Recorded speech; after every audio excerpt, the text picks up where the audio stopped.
Bueno, muchas gracias, Antonio, por la invitación. Buenas tardes.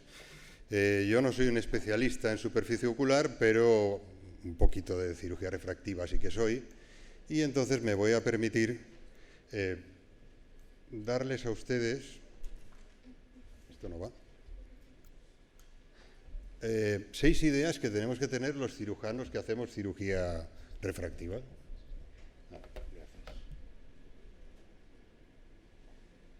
La primera idea, perdón, nos ponemos ya en marcha.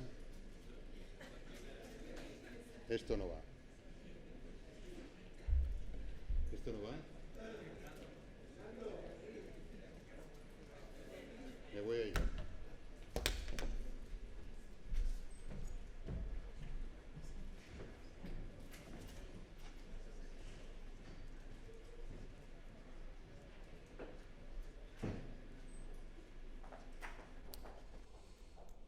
Bueno, pues decíamos que la primera idea que tiene que tener un cirujano refractivo es que conocer los factores de riesgo del ojo seco.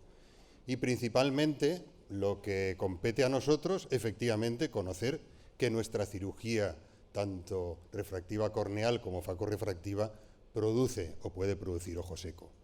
La segunda idea que tenemos que tener es la prevalencia. Existen muchísimos trabajos y muchos artículos publicados en la literatura sobre la prevalencia, pero realmente no hay un trabajo estándar donde nos diga cuál es. En este estudio en Estados Unidos dice que hay una prevalencia media del 7%, en población entre 18 y 34 años de un 2%, y sin embargo en personas de mayores de 75 años llega a ser aproximadamente de un 20%. Bueno, hemos de conocer también los cirujanos refractivos la fisiopatogenia del ojo seco, el círculo vicioso y dónde entra la cirugía refractiva dentro de ese círculo vicioso, y hemos de tener en cuenta, y muy importante, que nuestros pacientes pueden tener una buena agudeza visual y sin embargo una mala función visual para conducir, para trabajar con el ordenador, para ver por la noche, para leer. Y también es necesario tener muy presente cómo hacemos el diagnóstico y cuáles son los elementos diagnósticos del síndrome de ojo seco. También los escalones terapéuticos y el manejo de ese síndrome de ojo seco. Dicho esto, en cuanto a la cirugía refractiva con la corrección visual por láser, tenemos que tener en cuenta que la ametropía residual y el ojo seco son las dos causas principales de insatisfacción en una cirugía muy satisfactiva para nuestros pacientes. Fíjense que en las encuestas el 98,5% de los pacientes dicen que están satisfechos, pero sí que es cierto que el ojo seco es uno de los principales factores de riesgo de insatisfacción para nuestros pacientes. La prevalencia del ojo seco en candidatos a corrección visual por láser está estudiada y está publicada en numerosos artículos. En mi opinión, y leyendo estos artículos, como he tenido ocasión de repasármelos y estudiármelos bien, es altísima. Yo realmente no tengo tantos pacientes con prevalencia de síndrome de ojo seco en mis candidatos a cirugía refractiva y llevo ya 25 años haciendo cirugía refractiva. Bueno, me parece exagerado. Pero lo que sí es cierto es que la corrección visual por láser induce ojo seco, sin ninguna duda.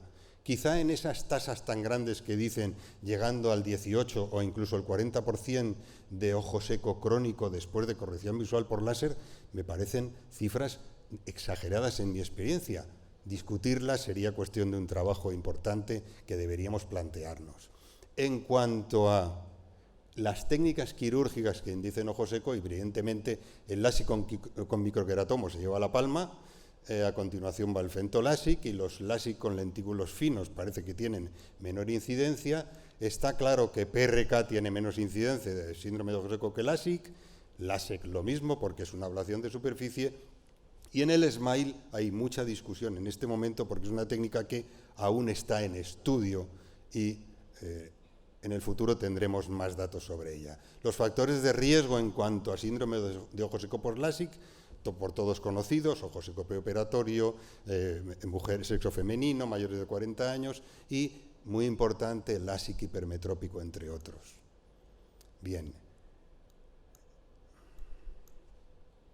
En cuanto a la identificación de los pacientes con posible riesgo para ojo seco después del LASIK, es muy importante o bien la anamnesis o una encuesta como el DEC5, es muy importante, como ya saben todos ustedes, y lo hemos hablado, una buena exploración en la lámpara de hendidura, es muy importante una exploración con unas pruebas sencillas para los cirujanos refractivos como es el BUT o el Schirmer, y con ello podremos identificar a los pacientes. Conocemos y debemos de conocer y tener claro cuáles son los mecanismos posibles que se barajan para el síndrome de ojo seco después del LASIK, como ven aquí, la sección de terminaciones nerviosas, los cambios de curvatura corneal y el posible daño sobre las células caliciformes causado por el anillo de succión, como decíamos en el caso del LASIK. Los efectos sobre la superficie ocular están claros: reducción significativa de la sensibilidad corneal, alteración de la tinción, el Schirmer, el BUT, superficie regular, modificación, disminución de la altura del menisco lagrimal, y conocemos de sobra la fisiopatología del ojo seco por LASIK. Bien, tenemos un algoritmo que hemos diseñado nosotros en la clínica con la ayuda del doctor Díaz Valle, que es un algoritmo muy sencillo para manejo del candidato a cirugía refractiva con síntomas de ojo seco, que lo tenemos aquí, y solemos decir que la cirugía LASIK puede empeorar 2 estadios adicionales el síndrome de ojo seco. En cuanto a la cirugía facorefractiva, el recambio refractivo de la lente también induce ojo seco. No podemos olvidar que las técnicas de cirugía intraocular, la cirugía de la catarata y la lensectomía refractiva inducen ojo seco. Está demostrado en la literatura, en este estudio FACO se demuestra perfectamente la incidencia de ojo seco, y muy importante tener en cuenta que a veces, muchas veces, ignoramos a estos pacientes que tienen síntomas clínicos de sequedad ocular y de disfunción de la glándula de meiomio cuando vamos a hacer este tipo de cirugía. Muchos artículos hablan de la incidencia de síntomas después de la cirugía de la catarata, a la semana, al mes. Todos ellos demuestran que la FACO, la cirugía de cristalino de catarata, induce ojo seco. Sin ninguna duda es un factor. Y es multifactorial, la sección de los nervios corneales por las incisiones que hacemos, por las incisiones limbares, el daño epitelial por la exposición al microscopio, se ha manejado como un factor de inducción, los mediadores inflamatorios en la lágrima como respuesta al traumatismo quirúrgico, la anestesia tópica en la cirugía, la exposición a los conservantes en el postoperatorio e incluso el traumatismo del blefarostato. Es necesario identificar y tratar adecuadamente tanto los síntomas de ojo seco como de disfunción de la glándula de meiomio y ponerles solución o al menos tratamiento paliativo, utilizar blefarostatos lo menos traumáticos posibles y ligeros, minimizar la instalación de anestésicos de superficie y realizar incisiones pequeñas en la FACO y evitar las pareadas contrapuestas y las incisiones limbares relajantes en la medida de lo posible.